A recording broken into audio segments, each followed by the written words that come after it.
la famosa también desamortización del trienio liberal, de 1820 al 23. Y Y en eso se centra esta obra. Ajá. Y no sé si Carlos III también hizo un conato. Sí, claro, cuando expulsaron a los jesuitas, Ajá, sí, con con el desentrañamiento de los jesuitas, sí.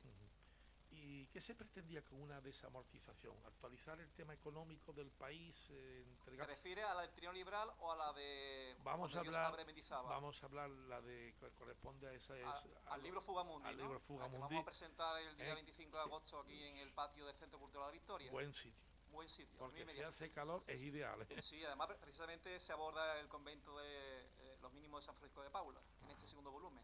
Muy interesante. Es Interesante que porque conocemos muy poco muy poco, de ese es convento. prácticamente nada. La única referencia, Velázquez Castelo y la obra que ha publicado Fernando Cruz Isidoro, de los conventos. Ese convento, observen ustedes, en un tramo tan corto de metros cuadrados, calle Victoria, Plaza de la Victoria, Patio de la Victoria, Exactamente. convento de la Orden de los Mínimos, De San Francisco de Paula. exactamente, que tenía como advocación la Virgen de la La Victoria. Victoria, claro. Y la única nave que llega dando la vuelta La al nao mundo, Vitoria, Victoria, sin la C. sin la C. Es Sin que la C. estamos acostumbrados a decir Victoria, es Victoria, Vitoria. es Victoria, la nave Ah, Victoria, que tiene que ver mucho con las creencias de Magallanes, que bajaba cada mañana a la pequeña iglesia de San Lucas, que probablemente era de los Jerónimos. Posiblemente no, seguro que era de los Jerónimos. Seguro que era de los Sí, Jerónimos, ¿no? además la última misa tuvo lugar en el monasterio de los Jerónimos. Nuestra Señora de los Remedios. Pero ¿qué vinculación eso tenemos con el nombre de Victoria? Y tú que eliges precisamente el patio, la Plaza de la Victoria, vamos a decir. Sí, bueno, realmente la elige el ayuntamiento, porque esta es una actividad que promociona la Delegación de Cultura de don Narciso Vital Fernández. Yo solo planteé esa posibilidad, él me dijo que estaba encantado de presentar el libro en verano, y él, bueno, ha tenido a bien, pues, en un lugar me parece idóneo, ¿no? Presentar el libro ahí. El título ya lleva un volumen, sí, el título de los conventos Fugamundi, en latín. La huida del mundo. La huida del mundo. Exacto. Los conventos de clausura masculinos en San Lucas de la Barrameda en tiempos de la desamortización. Sí, del 14 al 36. Entonces, pues, este segundo volumen, el primer volumen fue un éxito, Raúl, te lo comento porque, bueno, me comentaron que alcanzó el puesto número 28 en la lista de venta en Amazon y se ha agotado y han hecho una segunda edición. Lo que pasa, bueno, una segunda edición, han ampliado la primera edición. Y este segundo volumen parece ser que también va a ser un éxito porque, bueno, aquí ya sí que abordamos, en el primer volumen abordamos el convento de Santo Domingo de Guzmán y en este ya son 4 conventos de clausura y el monasterio de los Jerónimos. Concretamente empezamos con la Merced, los Merceros Descalzos, después creo que recuerdo que es el monasterio de San Jerónimo, después el hospital de San Juan de Dios, el hospital de la Santa Misericordia. ¿Qué era cuál? El que está al lado de la Basílica Menor de la Caridad, lo que es Bodega La Quita. Vale. Era un hospital. Perfecto. Era un hospital, correcto. De San Francisco, calle de San Juan de Dios. Cruce con la calle. Exacto. Creo recordar que el siguiente, los Agustinos. Y finalmente, pues los mínimos de San Francisco de Paula, el convento de la Victoria, es el último de este segundo volumen. Después saldrá un tercer volumen dentro de 2 años. ¿Cuántas horas le dedicabas a este? Raúl, esto es una labor de investigación más que nada, esto ¿no? es terrorífico, sí.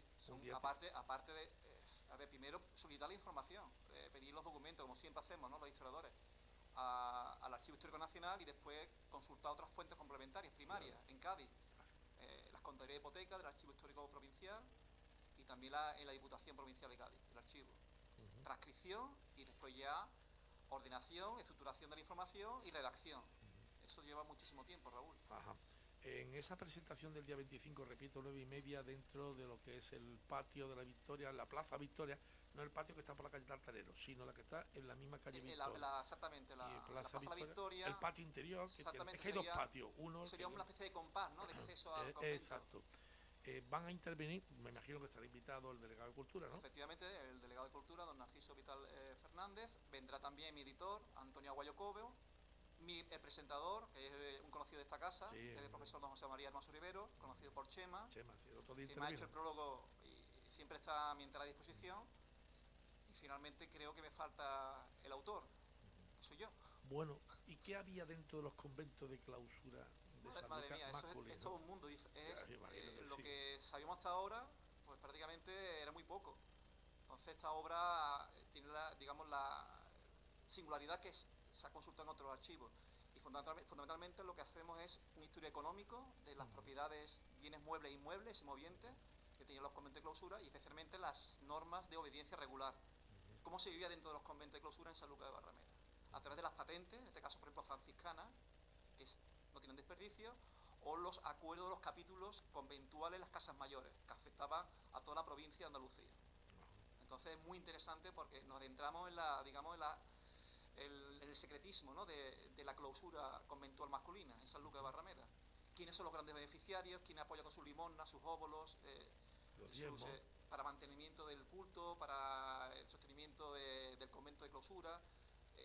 Yo creo que el libro, en fin, aporta mucha información en ese sentido, en todos los conventos. ¿Podrías enumerar cuáles fueron los conventos de clausura masculinos aquí en San Lucas, en esa época de la desamortización, Jesús?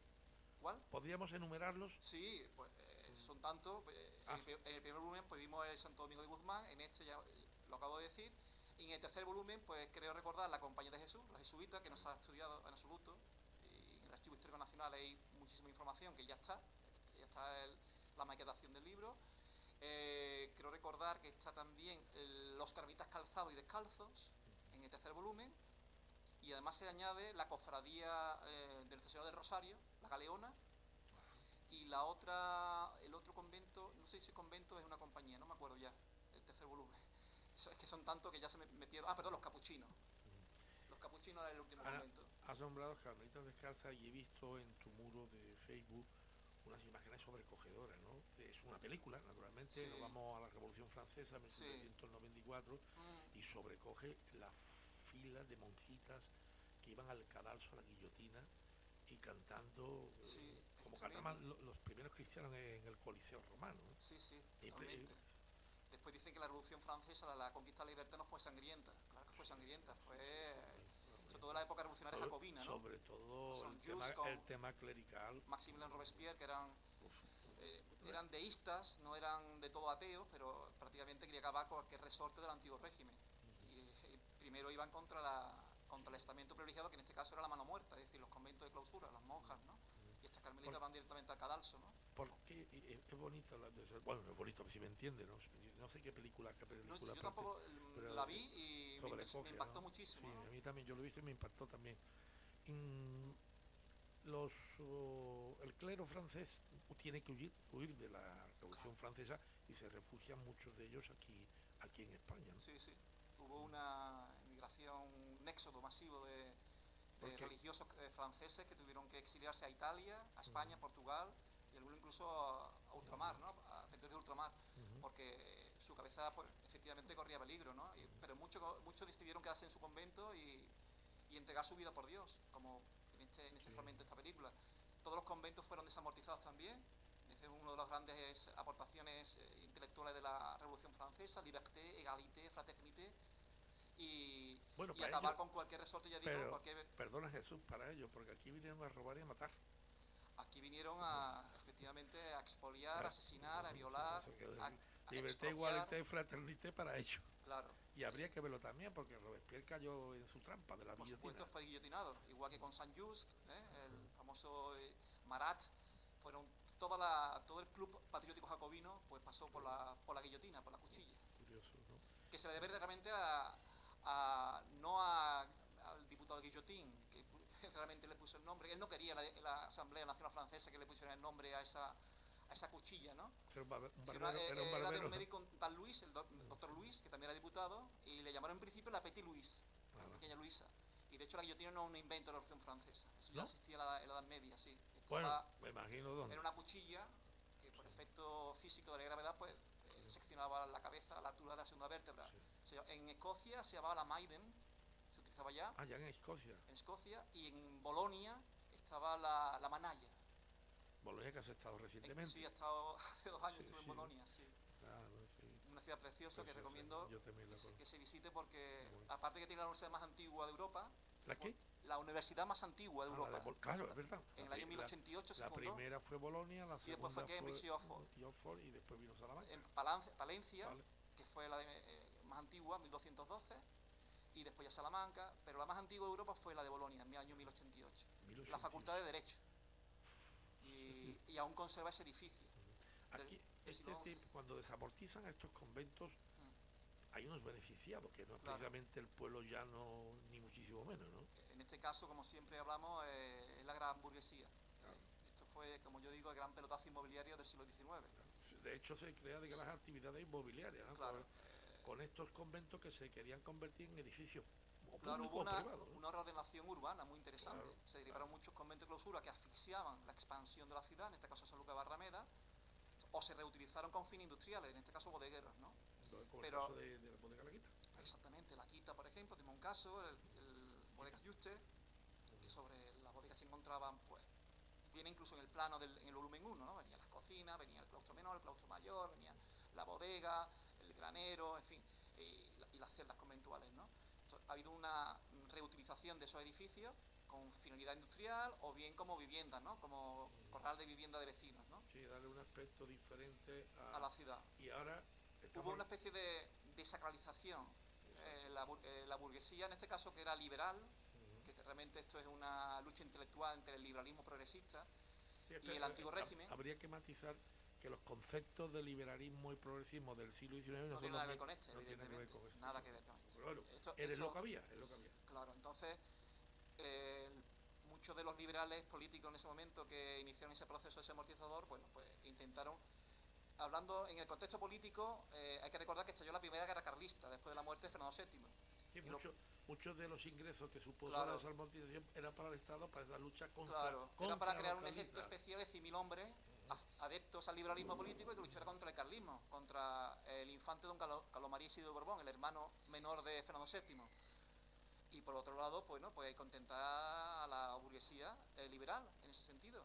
María Cristina de Borbón y de Sicilia, pues aunque era bastante moderada, pero sentía una cierta afinidad con el liberalismo más moderado, más conservador. Martínez de la Rosa, en fin, Cea Bermúdez.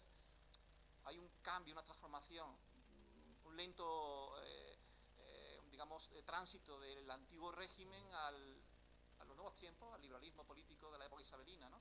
Y la desamortización fue el gran arma que se utilizó desde el punto de vista legislativo para atacar a uno de los resortes del antiguo régimen, que era la Iglesia católica, y obtener, por supuesto, un margen de beneficio a través de subasta pública, y todo eso viene en el libro, ¿no? Sí, es una época muy rara, muy convulsa, para atacar a la Iglesia, pero primero... Sí. El primero que ataca a la Iglesia, por ejemplo, puede ser Carlos III, ¿no? Con la expulsión de los jesuitas, ¿no? Un rey católico. Sí, porque por lo visto esto es una historia bastante enrevesada, ¿no? Parece ser que... Tenían aquí su convento también. Sí, y si quieres después hablamos de él, de la Compañía de Jesús. Sí, me parece buena idea. Que es muy interesante. Pues por lo visto, los sectores más intransigentes de la corte de Carolina, pues acusó a la Compañía de Jesús de estar detrás del motín de Esquilache y de tener demasiada influencia en la educación pública. Seguramente muchos de nuestros escuchantes sabrán lo que es el motín de Esquilache, pero ¿podría resumirlo muy Sí, el motín de Esquilache. Esquilache era un ministro de Carlos III italiano que era marcadamente reformista. Lo trajo Carlos III desde Nápoles. Hasta la ropa. Exacto. Y ahí está la cuestión, ¿no?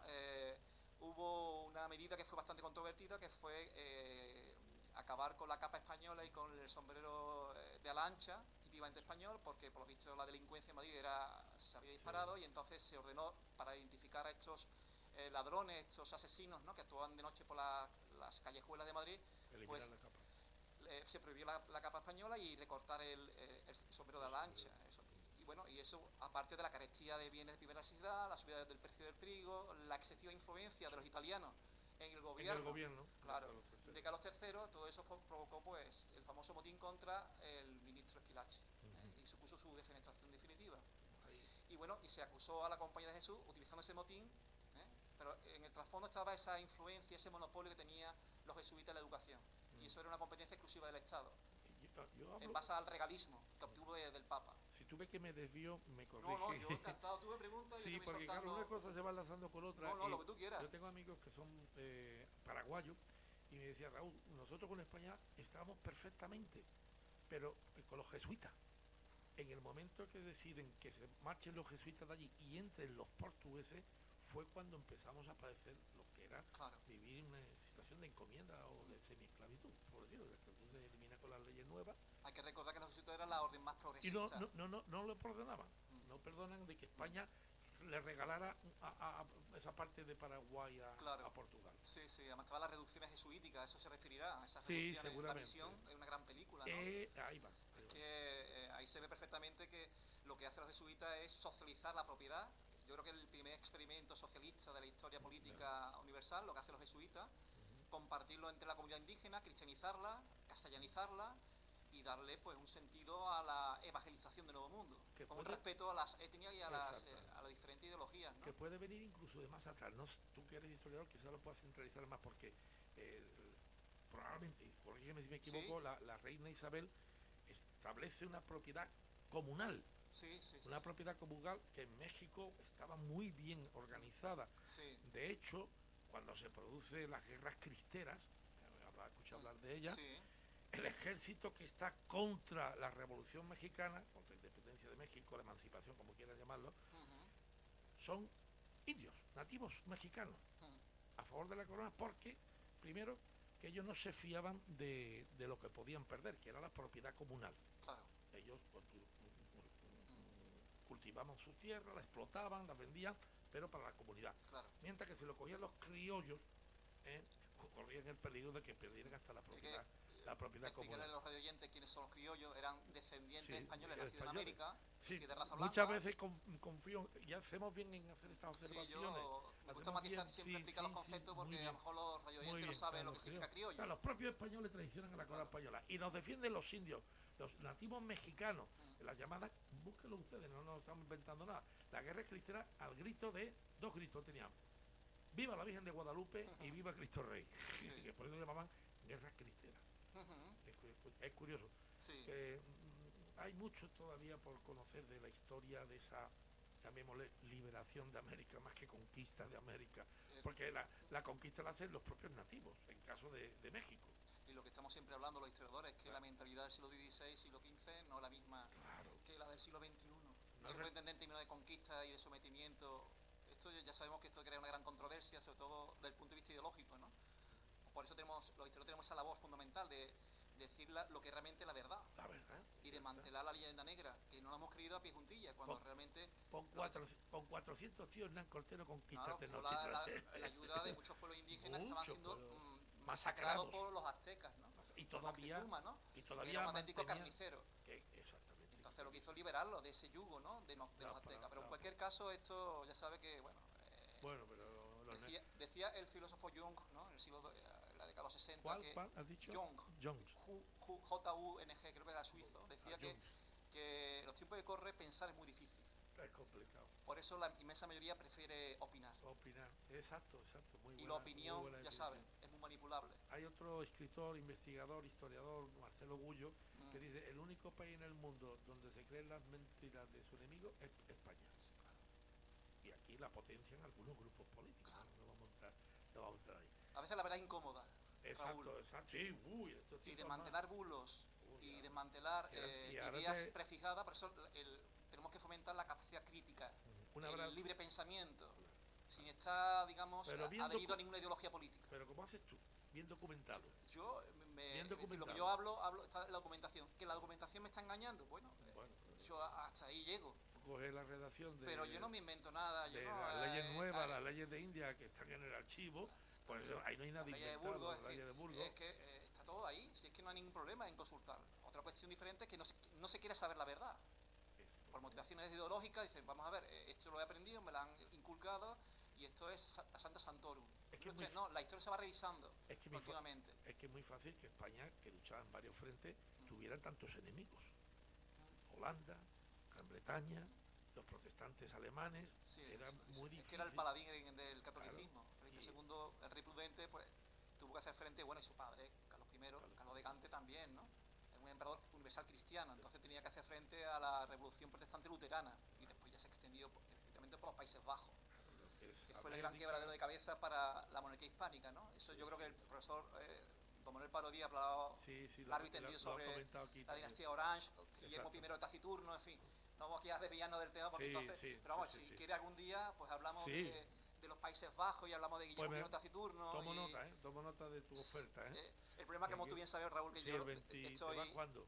¿Qué? ¿Cuándo te marchas? Me tengo que ir el día 30 de agosto. Bueno, pues el 30 de agosto tenemos que ir a una cita. El 25 de agosto tengo la presentación del libro. Claro, quedan 18 días para el 30. Que cuando tú quieras y tengas a bien, pues yo estoy encantado de venir aquí a la radio y hablar contigo. Has hablado antes en esto del libro de los conventos de clausura de masculinos, de manos muertas. Sí, se le llamaba la mano muerta. ¿Qué significa? La mano muerta significa que no produce nada. Exactamente, que los bienes no se podían vender en mercado libre, por eso se llama desamortización. Ajá. Es la liberación de los bienes que están amortizados a la mano muerta, en este caso a la iglesia, a los conventos de clausura, al clero regular. Ajá, hay que diferenciar entre el regular y el secular. El regular se refiere a los conventos y los monasterios, el secular, iglesias, parroquias, sacerdotes, vamos. Entonces lo que hace el gobierno liberal progresista del trienio es pues desvincular, desamortizar, expropiar todos los bienes de la Iglesia Católica, todo, y venderlo en subasta pública y obtener pues una vía de ingresos muy interesante. Y eso lo hace en toda España. El problema es que cuando ya se restablece otra vez el antiguo régimen en el año 23, 1823, pues se restablece otra vez lo que es la amortización, otra vez la mano muerta. Que es lo que hace Fernando VII, básicamente. Es una forma de buscar dinero, claro, que lo hará España en breve, cuando veamos la deuda enorme que tenemos, pues igual tenemos que hacer algo de manos muertas, porque iba, de alguna forma, a reducir la deuda pública. Efectivamente, deuda pública, financiar las guerras carlistas. Hay que reconocer y hay que recordar que el liberalismo progresista era manifiestamente anticlerical, no tanto el moderado, que era más conciliador con la Iglesia Católica. Ahí tenemos a Bermúdez, tenemos a Martín de la Rosa, pero Juan de Dios Álvarez de Mendizábal, además de ser masón, era judío y era ateo. Entonces, claro, ahora entiendo por qué aquel decía una conspiración judeo-masónica. Pues claro, pues entonces... O sea, que no era nada inventado. Claro, por eso se puso el apellido Mendizábal, era Méndez, su madre era de origen judío. Entonces todavía existía un cierto antisemitismo en la España del siglo XIX. Al ponerse Mendizábal, pues, ¿qué recuerda el apellido Mendizábal? Un apellido vasco, ¿verdad? Sí, claro. Cristianos viejos. Y lo que hace es una pureza de sangre con ese apellido. De ahí viene Mendizábal. Y era un masón del Taller Sublime, una de las grandes logias masónicas de Cádiz. Y evidentemente manifiestamente anticlerical. Era gaditano. Creo que era de San Fernando o Chiclana. Sí, era de la provincia de Cádiz. Creo que era chiclanero. Familia humilde. Sí, su madre Méndez, su padre, se dedicaba al mundo de los negocios, pero realmente pertenecía a la burguesía más moderada. Y él, pues se ingresó en el Partido Liberal Progresista, fue presidente del Consejo de Ministros, con María Cristina de Borbón, y después ya, pues, se convirtió en el superministro de Hacienda, y inició su gran proyecto del liberalismo progresista, que fue la desamortización famosa. Pero como un cristiano puro de sangre, como tú dices. No era cristiano viejo, tenía sangre judía. Eso, que tenía sangre judía. Pero yo no estoy justificando que por ser judío era anticlerical, era por su propia ideología. Y porque de cara a la corte estaba muy mal visto que un ministro fuera judío, de ascendencia judía. Su madre era judía, su apellido era Méndez. Entonces, pues, decidió adoptar el apellido Mendizábal. Claro. El apellido vasco, ¿no? De alguna manera cumplió con lo que tenía en mente. Claro, él fue coherente con su propia ideología. De eso está su gran proyecto.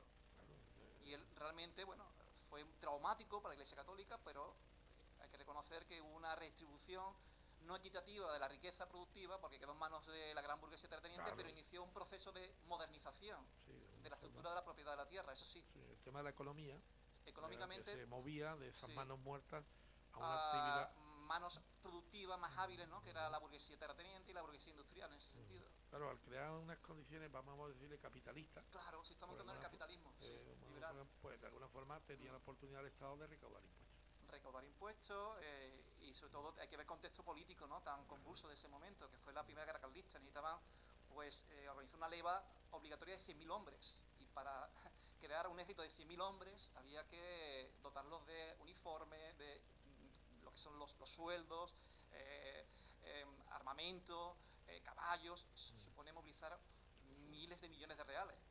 Y la única forma, porque estaba en quiebra realmente, la hacienda real estaba en quiebra con el reinado nefasto de Fernando VII. Entonces necesitaba buscar vía de ingresos por donde fuera. Entonces se puso en marcha la desamortización. ¿Qué hicieron esos curas o esos conventos pues muchos masculinos de San Lucas? Muchos frailes se secularizaron, se convirtieron con una pensión del Estado. Vale. Entonces, pues... era más lo que recibía el Estado que lo que daba por las pensiones. Muchos se dedicaron, pues otros decidieron formar una familia, colgaron los hábitos y digamos que rompieron ese voto de castidad y de pobreza, que abandonaron la orden, y otros se dedicaron pues al sacerdocio, a labores industriales y con una pensión miserable del Estado. Sí, era muy miserable, era ni para la subsistencia, pero le pagaban algo, ¿no? Para que se pudiera mantener dignamente. Aunque no tenga nada que ver esto con el libro, de alguna forma tiene unas ciertas pinceladas de lo que ocurrió entonces. Aquí se ha abierto un debate con el tema del convento de Capuchino, que se pretende crear una serie de habitaciones para una fundación. ¿Cómo lo ves tú eso si es que dispones de información suficiente? ¿Verdad que yo lo que he leído en la prensa y lo que he visto... Ojo, voy a decir una cosa, Nosotros los que hacemos periodismo tenemos la obligación de escuchar a todas las partes. Y yo desde aquí invito a la Fundación Emaús que el día que quiera, el tiempo que quiera, que exponga sus ideas, sus objetivos con esa creación de 130 y tantas habitaciones en el convento de Capuchino. Si quieres opinar, opina, si no, porque todo... Me falta elemento de juicio, Raúl. Claro, yo no quiero dar una opinión. Por eso quiero no yo escuchar sustento, a la pero otra vamos, parte. En principio, mi impresión es que a mí no me gusta. Hay un patrimonio histórico artístico que se debería conservar. Que la orden capuchina decide abandonar San Lucas, y no sé si va por ahí los tiros, no lo sé. Si decide abandonar, eso es propiedad de la orden capuchina. Que deciden vender el convento, eso ya sería un asunto interno de la propia orden. Porque la titularidad de la propiedad la tendrá lógicamente la orden capuchina. La orden capuchina, claro, y ellos, franciscana. Claro, ellos de alguna forma pueden hacer y deshacer con su patrimonio lo que crean conveniente. Los conventos pueden hacer eso, la enajenación, es decir, el vender, hipotecar, ceder. ¿Ahora o antiguamente? No, antiguamente no. Por eso. Los conventos podían comprar bienes de particulares. Enajenar no. Pero vender a no ser que tuviera, si tuviera licencia del padre mayor de la provincia de Andalucía, en todas las órdenes. Tenía que pedir una certificación, una autorización. Pues, con esa dispensa podían vender, porque a veces en el volumen 2 y el volumen 1, pero sobre todo el volumen 2, los jerónimos se veían, el ejemplo de los jerónimos, ¿no? Que era una de las órdenes más pobres de San Lucas de Barrameda, se veía la necesidad de vender su patrimonio, sus bienes muebles. Un abrazo de Óscar Franco, creo, no sé si lo he dicho antes. Lo conozco de la radio, de que participa a través... Bueno, tú tienes familia de buenos fotógrafos, Álvaro Vegazo. Sí, Álvaro Vegazo. De hecho, la fotografía de los libros son suyas. Al cual le mando un fuerte abrazo, mi primo. Primo hermano, sí. El primo hermano. Sí, aquí todos los Vegazos somos primos y somos familia. Sí. Bueno, de alguna forma existe una relación contigo, porque también en mi familia hay un Vegazo, Manolo Vegazo, tu tío. Mi tío Manolo Vegazo. Exactamente, de aquí un saludo también para él. Bueno, hay una situación económica nueva, se crea una especie de capitalismo, se privatiza la economía y de alguna manera al privatizar la economía pues se crean impuestos que vienen a un estado. Claro, esas propiedades de los conventos de clausura estaban exentos de pago de impuestos, tenía esa franquicia. Al estar ya en manos privadas, en este caso la burguesía, pues ya estamos obligados a contribuir fiscalmente a la hacienda real, era una nueva vía de ingresos. Ese era también el proyecto. A ver, Juan de Dios de Álvarez y Mendizábal era un hombre extremadamente inteligente, pragmático, y era una bestia política en todos los sentidos, y progresista, ¿no? Que podríamos compartir o no su ideología, pero hay que reconocer que él puso los cimientos de la auténtica revolución y modernización de la economía española durante el siglo XIX. Que fue una vida traumática, cierto, pero es que ya no se podía mantener esa estructura del antiguo régimen en el siglo XIX. Y eso hay que entenderlo también. Y más un siglo tan convulso, ¿no? De guerras civiles. ¿Cuántas guerras civiles pudo haber? Pues 3 guerras civiles, 3 guerras carlistas. Tres. Con don Carlos María Isidro de Borbón, después con el conde Montemolín, con Carlos VI. O sea, la idea de esas guerras carlistas era llevar al trono... Claro, al pretendiente, al infante o descendiente del infante de don Carlos María Isidro de Borbón, el segundogénito, hermano de Fernando VII. Porque Francisco de Paula se casó con Luisa Carlota, bueno, y era tercero en discordia, que no tenía ninguna posibilidad de acceder al trono, además era liberal moderado. Pero don Carlos María Isidro de Borbón, infante, el pretendiente, era absolutista. Quería implantar el antiguo régimen de Fernando VII. Quería normalmente restablecer el antiguo régimen en España. Entonces, pues él promovió, y sus hijos, 3 guerras carlistas, que fue una auténtica sangría, ¿no? Económica para España. Una época muy convulsa, después la Primera República Federal, que normalmente a mí me gusta mucho, me llama mucha atención la manipulación, ¿no? Que hacen los partidos de izquierda. Y lo digo así, ni claro. Yo soy libre pensador, yo no me lío ni con la derecha ni con la izquierda. Muy bien. Como todos los historiadores que venimos aquí, ¿no? Pero me hace mucha gracia y además cometen ese error de una forma contumaz, con la intención de manipular y contaminar y manipular a la opinión pública que la bandera de la Primera República Española era la roja igualda, no, la roja morada, la de la Segunda República, y la roja igualda, la bandera de la Primera República Federal. Sí. Con Pi Margall, con Nicolás Salmerón, es decir, nunca se hablaba de colonias, eran provincias de ultramar, las colonias eran las de África, entonces ahí lo mezclan todo, y parece ser que la bandera morada, que tuvo también una gran polémica cuando se adoptó de forma... Sí, del Partido Radical de Reluz, claro, hubo incluso discrepancia dentro de los partidos republicanos, pues es la roja igualda. Esa es la bandera oficial de la Primera República Española. Pero como que está ahí. Además, sí, cualquiera puede consultarlo. Muchas veces se actúa con muy mala fe, ¿no? Como mala fe, claro. Y eso es propio del desconocimiento, o peor, si se sabe, es que parece si se sabe y se quiere manipular. Es que parece que es una bandera franquista. La guerra franca utiliza nada, hombre. Sí, pero que es lo que piensan ellos, que le tienen ese odio. Si de la época de Carlos III. De Carlos III, hombre. Por la mano de Dios, hay que decirlo claramente. Sí, era para identificar a la Armada, los barcos que tenían un fondo blanco, casi toda la República, claro. Pero fondo blanco. Y se confundía y no se visualizaba el pabellón de guerra del buque de la Armada Española. Se podía cañonear, y entonces para evitarlo, Carlos III instituye este color rojo igualda, que son de los colores pontificios. Claro. Pontificio. Y ya está. Y ya está, no hubo problema. Después se adopta como porque pertenecía a la Armada, ¿no? Además con un concurso. Un concurso. Que no fue impuesta por Carlos. No, fue un concurso público y se presentaron varios proyectos, y el que más satisfizo a Carlos III fue este, ¿no? Claro. No me acuerdo el nombre ahora del secretario de la Marina, era Antonio Fernández, no me acuerdo el nombre ahora. Antonio Sánchez Reguard, creo que fue el que impulsó y ganó su modelo, ¿no? Y esta bandera se hizo oficial de España en 1843, aprobado por el Congreso de los Diputados, por las Cortes Generales, durante el reinado el comienzo del reinado de Isabel II. De Isabel II. Lo que hace Francisco Franco es copiar y pegar.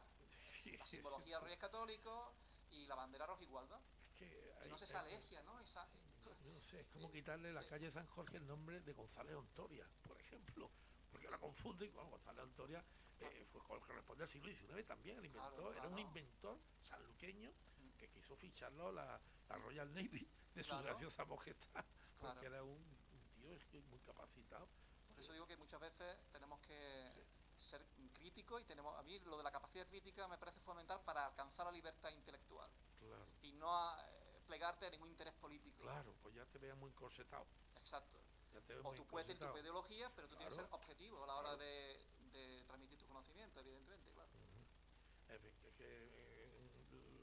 es que hay cosas que no entiendo, no me quiero meter más. Raúl, si te parece, no sé si tiene ya... Sí, no. Me gustaría hablar, si quieres preguntarme sobre el tema del próximo libro que saldrá, del cual tengo más interés todavía que este lo quiero mucho, pero el próximo libro que voy a tener... Se puede comprar allí en el mismo patio, ¿no? El libro sí, el volumen 2 sí. El próximo que saldrá para septiembre-octubre, que ya está la maquetación hecha... Pues, una pregunta antes, ¿qué tiempo te ha llevado los dos volúmenes, el primero y este? No, es que lo hice los tres a la vez. Los tres, a ver. Entonces la editorial consideró que sacar un libro de 1000 páginas era antieconómico, entonces decidió Antonio Guayo, mira eso, ¿por qué no sacamos cada 2 años y hacemos 3 volúmenes? Bien. Digo, me parece fenomenal. Vale, entonces el que compra el volumen 1, obviamente comprará el volumen 2, claro. Y para tener la colección completa, compra el volumen 3. O sea, que había mucho que cortar en esa época aquí en Sanlúcar. Y lo que he dejado en el tintero, porque es que era ya imposible, pero hay muchísima información que a ver si algún historiador continúa, pero hemos puesto la primera piedra, que no es pecata minuta, ¿eh? Tenéis esa información de los conventos de clausura de Sanlúcar en el Trineo Liberal. Yo no he visto ninguna obra en Andalucía con este... ¿Cómo la conseguiste?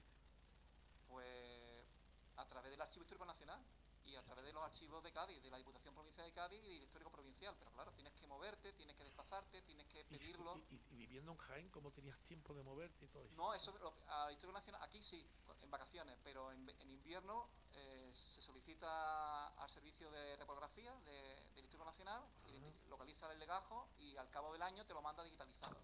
Qué bien. Pero al cabo del año. Año y medio tardan. Ostras. Porque hay lista de espera. Además te lo dicen, mire usted, no la podremos atender hasta dentro de un año. Bueno, pues yo espero hasta dentro de un año. Entonces cuando te llega... O sea, que este es un libro de paciencia. Sí, unos 13, 14 años. Está con él. Lo abandona porque es que es muy agotador, ¿no? Vale, y tú, para meternos ya en el tercer volumen, pero podría ser una sinopsis muy cortita. ¿Qué se hablaba en el primero? ¿Qué se habla en el segundo? El primer volumen hablamos de, primero, lo que es la legislación desamortizadora, que es un poquito más farragoso, Después ya el comienzo del siglo XIX, con la desamortización de Carlos IV, de Manuel de Godoy, el séptimo eclesiástico. Después ya entramos en la situación económica y la población de frailes en Sanlúcar de Barrameda. Previamente la desamortización bonapartista, con José I Bonaparte, que fue un buen rey en cualquier caso, a pesar de la represión, pero fue un rey que intentó modernizar España y sacarla de ese marasmo, ¿no?, de ese caos, ¿no?, que vivía la familia real con Carlos IV. Curiosa paradoja que se llamaba Pepe Botella, pero no era alcohólico, ni mucho menos, era la sátira política gaditana.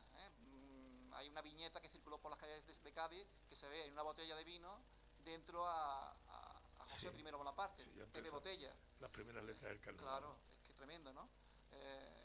Cada cual tiene su suerte, la tuya es ser borracho hasta la muerte, decía esa sátira política. Cada uno tiene su suerte, la tuya es ser borracho hasta la muerte, decían de José I Bonaparte, ¿no? Pero bueno. Eso es la historia. Leyendas. Bueno, sí, leyendas. Y después ya sí, entramos ya en la desamortización de Sanlúcar de Barrameda. Primero hay que hacer un contexto general, como es lógico, y después ya nos adentramos específicamente en nuestra desamortización. Y empezamos con el primer gran convento de clausura, yo creo que el más influyente desde el punto de vista teológico, el que tiene mayor riqueza patrimonial, que eran los dominicos de Santo Domingo, ¿no? Los perros de Dios, dominicanes, los perros de Dios. Que en inglés significa perro, en latín también es perro. Perros de Dios, perros del Señor. Los perros del Señor. Y de hecho aparece debajo de Santo Domingo Guzmán siempre un perro. Un perro, es cierto. Si no, hay que fijarse en la entrada del compás de Santo Laudere, Domingo. bendecire, predicare, ¿no? Exacto. Es su lema. Exactamente. Y ahora, ahora siguiendo esa misma dinámica, pues abordamos ya por los 4 conventos de clausura y el monasterio de los Jerónimos. Y en el tercer volumen lo que hemos comentado, el resto de los conventos. Entonces me faltaban los dieguinos. Capuchinos, dieguinos, la compañía. ¿Los dieguinos dónde los situamos? Lo que es el hospital de San Diego. ¿De San Diego? Bueno, me lo imaginaba, pero digo que ahí, los dieguinos. Que lo confirma. La información, hay conventos que tienen más información y otros tienen menos. Mucho se ha desaparecido, se ha destruido. Entonces, lo que yo he consultado básicamente, el grueso de la documentación está en el Histórico Nacional de Madrid.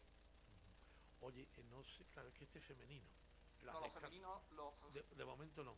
No, ni creo que lo vaya a hacer. Se nos ha ido de ahí pues la monjita que había, las meditas descalzas, que protagonizaban la escena esa del cadalso de la guillotina en París. Y se nos ha ido, y se nos ha ido una obra del siglo de oro español. Ya ves, el convento de las Carmelitas. San Juan de la Cruz, el práctico espiritual de San Juan. Exactamente. El Códice Barrameda se llama, además. El Códice Barrameda, qué pena. Está allí, sí. Es una pena que se pierda. Mira, yo he pasado hoy por el Pradillo y me ha dado una alegría ver esa fachada cambiada por completo, que tendrá una historia, ese tipo, no sé si la has visto cambiada. El Pradillo San Juan. Lo que era esa casa de cargadores de India. Que la estaban rehabilitando, es cierto. Yo vi los andamios puestos, pero no sé si ya la han terminado. Bueno, está terminado, pero a la mitad la han rehabilitado. Han cambiado la cara, adaptándote 300 años o 400 en la historia, ¿no? Qué bonito. Que han quitado la cal y han dejado la piedra. Es que exacto. Como era originalmente la fachada, ¿no? Tiene un nombre ese tipo de digamos, no voy a decir ladrillo porque cometería una barbaridad, sino de piedra, ¿no? No sé cómo se llama, me la dijo el amigo Pericache, claro, que está codirigiendo la obra, la reforma, y oye, se agradece como sanluqueño de que estos patrimonios, pues que son materiales, porque hay patrimonio inmaterial, como puede ser, no sé, ya te aprovecho para preguntar lo de las carreras de caballo que se proponga a la UNESCO, ¿no? Hombre, yo creo que sería interesante, hombre, la más antigua, no solamente de España, yo creo que en el mundo no hay carrera de caballo en la playa. En la playa la más antigua. Y del año 1845, vamos. La más antigua en la playa. Había una más antigua había una carrera de caballo más antigua que la de Sanlúcar de Barrameda, que se celebraba en las playas del puerto de Santa María. Pero esas desaparecieron. Y la que permaneció en el tiempo fue la de Sanlúcar. Pero sí, yo sería partidario de que se planteara esa candidatura, ¿no? A que sea un... Hablar de precio cuando lleva las horas que tú has dedicado para ese libro, tiene una tasación elevadísima. No, muchísimas horas, ¿no? O sea, que lo que valga el libro bien está, pero si quieres lo dices, si no, pues... ¿Cuánto vale el libro? Sí, 30 euros. Este libro vale 30 euros porque tiene 420 y tantas páginas. El otro salió más económico porque tenía 200 y pico. El volumen 2. El volumen 2 tiene 426 páginas. ¿Y el volumen 3 cuánto tendrá? Pues ya no lo sé, eso ya el maquetador de Madrid el que hace el diseño. ¿Y cuándo lo presentaría? Lo presentamos el 25 de agosto a las 9:30 de la noche en el... Sí, no, pero me refiero al tercer volumen. El tercer volumen, dentro de 2 años. Dentro de 2 años. Sí, esa es la cronología que me planteó la editorial. Dice, mira, para no cansar al lector un año tras de otro, pues dejamos siempre un año de transición y cada 2 años sacamos el volumen. Entonces dentro de 2 años, yo creo que para el año 2027 sacamos el tercer volumen. Está bien. Y Raúl, si te parece, podemos hablar un Sí. poquito del último libro, no de este libro, sino el nuevo, que no tiene nada que ver con los conventos de clausura, que es el de la viruela. El de la viruela. Claro, hombre. Si lo tiene que apuntar. Claro, es que me parece más capital cosas, incluso, que esto está, no está mal, ¿no? Bueno, está bien, pero además pues, muy importante porque un sanluqueño descubre digamos, el plumín con el que se inoculaba la viruela, la vacuna de la viruela, es un sanluqueño. Explícalo. Claro, por eso yo creo que es capital que se sepa, ¿no? Que se transmita a la sociedad sanluqueña, ¿no? La importancia que tiene ese descubrimiento. Para mí es uno de mis grandes descubrimientos desde que llevo... ¿Quién lo descubrió, ese plumín? Pues fue un médico, un cirujano con real aprobación de Carlos IV, que era de Sanlúcar de Barrameda, llamado Francisco de Paula González. Él diseñó, fabricó e inventó la primera aguja subcutánea curva de filos anchos y cortantes del mundo. Eso es con las vacunas antiguas. Nuestros padres tenían aquí una especie de sol que era, digamos... Estamos hablando del año 1804, claro, que fue la campaña de vacunación contra la viruela, que afectó a todo el país y bueno, la viruela siempre ha afectado a todos los países europeos, ¿no? Pero la vacunación con linfa de vacuna, que combatía la viruela humana, pues no entró en la península ibérica. Eso lo publiqué en El Español, que yo, como tú sabes, he publicado en el periódico El Español durante una larga temporada. Pues la introdujo en España el médico Francisco Piguilén y Verdacer, que era un médico de Puigcerdá, era gerundense, a través de su amigo Francisco, creo que se llama Francisco Colón, Francés Colón, y por ahí se introdujo la vacuna. Hay que decir que en aquella época, diciembre del año 1800. Que moría mucha gente por... Eso lo llamaban el arcángel de la muerte. El que pillaba la viruela estaba condenado a entrar en el ataúd. Ya que he hablado anteriormente de la leyenda negra, la diferencia que hay entre los anglosajones, que se llevan mantas llenas de viruela para acabar con las tribus de nativos norteamericanos. Exacto.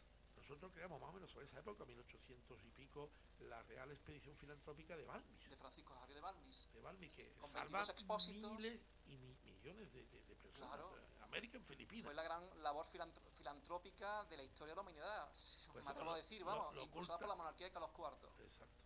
De eso parece que no interesa que se hable, ¿no? Pero hay que recordar que del puerto de La Coruña, en el 30, creo que fue el 30 de noviembre de 1803, partió la expedición de Francisco de Balmis con 22 niños expósitos. Isabel Zendal era la que llevaba a esos niños. Usted habrá escuchado a Isabel Zendal del famoso hospital de Madrid. Claro. Viene de ahí. Y el barco creo que se llama María Pita. En ese barco María Pita, pues empezaron a divulgar y difundir la vacuna contra la viruela en los virreinatos españoles, en los territorios de ultramar, que nunca colonias de ultramar. Y eso fue un hito histórico de la medicina universal.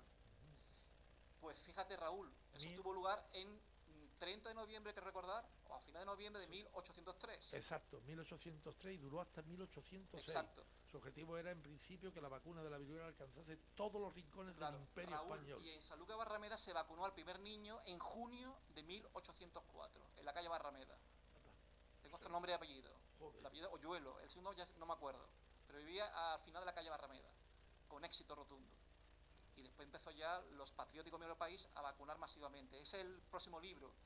Y creo que ese libro debería tener la difusión necesaria porque Sanlúcar ocupa un lugar, digamos, capital, ¿no?, en la historia de la medicina española. Hombre, por supuesto. Y ya sabes tú, Raúl, que he intentado contactar con personalidades de Sanlúcar, con políticos, para... De hecho, también, la sociedad civil, nosotros también vamos a poner azulejos en viviendas. Dedicarle a alguna calle, ¿no? ¿Dónde vivía este hombre? Este hombre también está localizado. ¿Ah, sí? Está localizado, sí. A través de otra fuente complementaria, en el archivo, las contadurías de hipotecas, él residía en la Plaza Mayor Parroquial, lo que es la Plaza de la Paz, Príncipe de la Paz, por don Manuel de Gobernador Pérez de Faria, Príncipe de la Paz de Basilea, en el número 14. Que creo... Claro, que es la inauguración de gobierno, en esa época, pues... Sería bonito poner unos azulejos, es que el mundo conocía un instrumento... Y queremos claro, pero necesitamos la ayuda del Ayuntamiento de Sanlúcar de Barrameda.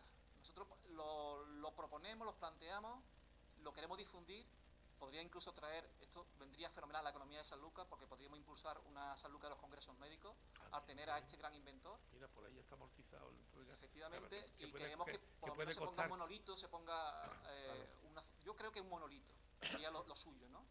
Y número explicar a los turistas que en Sanlúcar Barrameda se luchó de forma denodada contra la viruela, al mismo nivel, incluso a un ritmo de vacunación superior a la de Madrid, porque en esa época, Raúl, se habían vacunado en Madrid, en la corte, 1.200 personas, aquí 885 personas. O sea, que es una cifra brutal. elevadísima. ¿Y dónde se vacunaba realmente? En la iglesia y en este caso en la compañía, en el convento de la Compañía de Jesús, en la calle Luis de Guilaz. Ahí tenía la sede central la calle Escuela, ¿no? La calle Escuela. La calle Escuela, sí. Tenía la sede central la Sociedad Económica Amigos del País de Sanlúcar de Barrameda. Y hay una serie de médicos que habría que rendir homenaje, como Antonio Verdes, como a este Francisco de Paula González, como a Luciano Castelló. Sería bonito, hombre. Tú que tienes fuerza, exponlo al delegado de Cultura. Hecho, ya vamos a poner 2 azulejos. El pobre Paco Pacheco se murió con las ganas de ponerle un pequeño... Pero Raúl, es que estamos luchando contra gigantes, contra molinos de viento, es decir, contra la burocracia y contra si la política.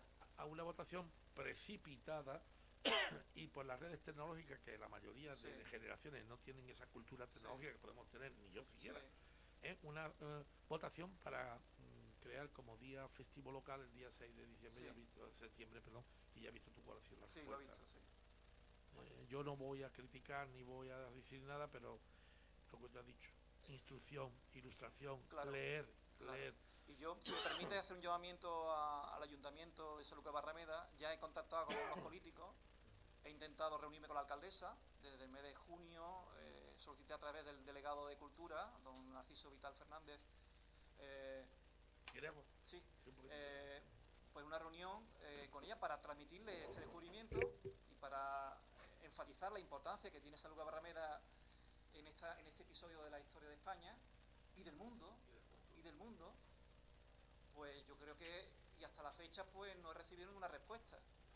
Y bueno, nosotros nos estamos movilizando, el libro yo creo que es una prueba de ello, y vamos a intentar poner un azulejo en la Compañía de Jesús, que es un edificio que no pertenece al Ayuntamiento de Sanlúcar, sino a la Consejería de la Vivienda, a la Junta de Andalucía. Ya he mandado un escrito... Por ahí quizás lo tenga más fácil. Sí, yo creo que sí. Por ahí quizás y la Fundación de la Santa Caridad y Pobres Desamparados también tiene la pretensión, porque también fue un centro de vacunación masiva. Sí, ahí en el Cautivo, para entenderlo. Sí. Exactamente, fueron 33, creo que, niños y niñas vacunados. Es que realmente no sabemos la dimensión que tuvo esa campaña filantrópica de vacunación contra el Arcángel de la Muerte, que así se llamaba a la viruela. Es que el Arcángel. El Arcángel de la Muerte. Así viene la documentación, es precioso, ¿eh? Es que muchos de los que estamos aquí ahora, muchas familias, que en el libro viene, hay un índice onomástico con los vacunados, estamos aquí gracias a esa vacuna. A esa vacuna, sí, señor. Entonces yo creo que el Ayuntamiento de Sanlúcar Barrameda, esta ciudad, porque no me pertenece a mí, ya te lo comenté en privado, ¿no? Por el micrófono, eso no me pertenece a mí. Esto es historia de la ciudad. Y habría que recordarlo. Pero es que con esta actitud que si no pasaría al olvido, que prefieren un número de resaca a recordar la aventura más atrevida de la historia de la humanidad. Y sí, claro que sí. Pues, ¿qué hacemos? Que se tienen que mover unos cuantos, unos pocos. Y bueno, ya te digo el caso de Paco Pacheco con Aquilura. Sí, hombre, yo tenía una gran amistad con Paco Pacheco y estaba muy ilusionado. A ver cuándo podemos coger un dinerito para poner una estatua de japoneses que les va a venir bien a Sanlúcar para que vengan turistas japoneses. Tú, turista japonés, como tú le digas que hay un japonés allí, ahí está. Vienen aquí los japoneses, claro. Sí, este fue el primer puerto que pisaron los japoneses en Europa. 16 días estuvo aquí la mención Keisho. Claro, Keisho. Así no es que nada. Bueno, para finales del siglo XVIII, es decir, 1790 y tanto, morían anualmente en Europa en torno a las 400.000 personas por la viruela. Sí, señor. Por la viruela. Y además se transmitía muy fácilmente, ¿eh? Muy fácil. Incluso a través de los objetos y de la ropa. Y era letal. Sí. Y entonces, esa vacunación que se inicia aquí en Sanlúcar de Barrameda en junio del año 1804 y se extiende hasta 1807, según la documentación, se vacunaron, es decir, de aquí salió linfa vacunal a Trebujena y a Chipiona, con lo cual salvaron a muchas familias y a muchos apellidos de Chipiona y Trebujena, gracias a Francisco Terán Palacios, el gran ilustrado de la Sociedad Económica. También salvó Dubosc, uno de los fundadores de la bodega de Tío Pepe. Vale, sí. Y que se vacunó aquí en la calle Mesón del Duque, número 305 de Gobierno, que también queremos poner un azulejo. Es decir, tenemos identificados los inmuebles. Lo que pasa es que necesitamos ahora pues el apoyo de las instituciones y de la administración autonómica para poder llevar a cabo esto, porque esto tiene una burocracia. pero nosotros ponemos los datos y de nuestra propia iniciativa vamos a hacerlo así, ¿no? Vamos a intentar poner un azulejo, que lo vamos a conseguir seguramente, en la Compañía de Jesús, en la fachada del antiguo convento de los jesuitas, y otro parece ser que se va a conseguir en la fachada de la iglesia del cautivo. Fíjate que aquí se conmemora con una estatua enorme en Ciudad de México, una estatua ecuestre de Carlos IV, por el tema de la expedición. La expedición Balmis, Francisco Javier Balmis, sí. Quien fue inductor de esto fue él, para de alguna forma financiar lo que costaba esa expedición que recorre toda la parte... Había dos técnicas, viene explicada en mi libro. Estaba la técnica de la variolización, que era transmitir la pus de una persona que había superado la viruela humana a otro de brazo a brazo, pero eso podía tener unos efectos letales, era muy peligroso. Y ya cuando Edward Jenner descubre la vacuna, la linfa vacunal, con Sara Nelmes, que era una ordeñadora que contrajo la viruela vacuna, y hubo una epidemia de viruela en esa zona, la viruela de vaca. humana, y ella quedó inmune. Entonces ya pues él reflexionó, si estaba infectada con viruela vacuna, este es el antídoto realmente. Y de las pústulas de Sara Nelmes, que era la ordeñadora de su granja, pues se la transmitió al hijo de su jardinero y tuvo una reacción alérgica, igual cuando nos metieron la AstraZeneca con la pandemia del coronavirus, pero quedó totalmente inmunizado. Y a partir de aquí empiezan las vacunaciones masivas, de brazo a brazo. Y aquí se hizo en San Lucas de Barrameda. Desde este hoyuelo se sacó pus de sus pústulas y se fue transmitiendo y se fueron salvando muchas vidas. Hubo también una resistencia por parte del clero regular a los avances médicos, especialmente en el Hospital de San Juan de Dios. Vienen en todo en el libro. Estoy adelantando un poquito para que los oyentes, si se animan, se lo compren. ¿Por qué se resistía al clero? ¿Porque era algo antinatural? Claro, decían que iba contra la voluntad divina, que había que aceptar los designios de Dios, es decir, la muerte. Si viene un loco droga con un coche, pues... Pero yo creo que había que ir una lucha de intereses, ¿no? Estratégicos, ¿no? De competencia desleal, ¿no?